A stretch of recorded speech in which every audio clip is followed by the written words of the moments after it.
Praise the lord. ప్రభు అయిన యేసుక్రీస్తు నామములో మీకు శుభము కలుగునుగాక. ఈరోజు దేవుని వాగ్దానం, నన్ను ప్రేమించు వారిని నేను ప్రేమించుచున్నాను, నన్ను జాగ్రత్తగా వెదుకువారు నన్ను కనుగొందురు. సామెతలు 8:17. ఆయనను ప్రేమించు వారందరి ఎడల ఆయన కృపచూపు దేవుడై ఉన్నాడు. దేవుణ్ణి ప్రేమించే వారికి అనగా ఆయన సంకల్పం చొప్పున పిలువబడిన వారికి సమస్తంలో సమకూడి మేలు కొరకై జరుగుచున్నవని ఎరుగుమని సెలవిస్తున్న గొప్ప దేవుడు ఆయన. కాబట్టి నీకేమి కావాల్సి ఉన్నదో ప్రభు ఎరిగి ఉన్నాడు గనుక నిశ్చయముగా ఆయన నీకు సహాయం చేయను. ఆయనను గనపరచు వారందరినీ ఆయన గనపరిచే దేవుడై ఉన్నాడు. ఆయనను వెతుకు వారందరికీ ఆయన దొరికే దేవుడై ఉన్నాడు.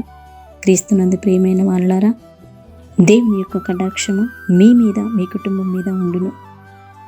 ప్రార్థన. పరిశుద్ధ ప్రేమ నమ్మకం కలిగిన గొప్ప తండ్రి, మహోన్నత మహాగణుడా, నీకు వందనాలు చెల్లిస్తున్నాం. అబ్రహాముకి యోబుకు సమకూర్చిన గొప్ప దేవుడవు, మాకును సమకూర్చుటకు శక్తిగల సమర్థులమై ఉన్నావు. కాబట్టి మా యొక్క ప్రతి అవసరతను అక్కరని ఎరిగిన గొప్ప దేవుడవు గనుక నీ నామములోనే సమస్తాన్ని మీరే సమకూర్చమని, ఈ దిన దీవెనల చేత, ఆశీర్వాదముల చేత ప్రతి ఒక్కరిని నింపి బలపరచమని తండ్రి, కుమార, పరిశుద్ధాత్మను త్రియేక నామంలో ప్రార్థించి అడిగి వేడుకుంటున్నాము తండ్రి. ఆమేన్.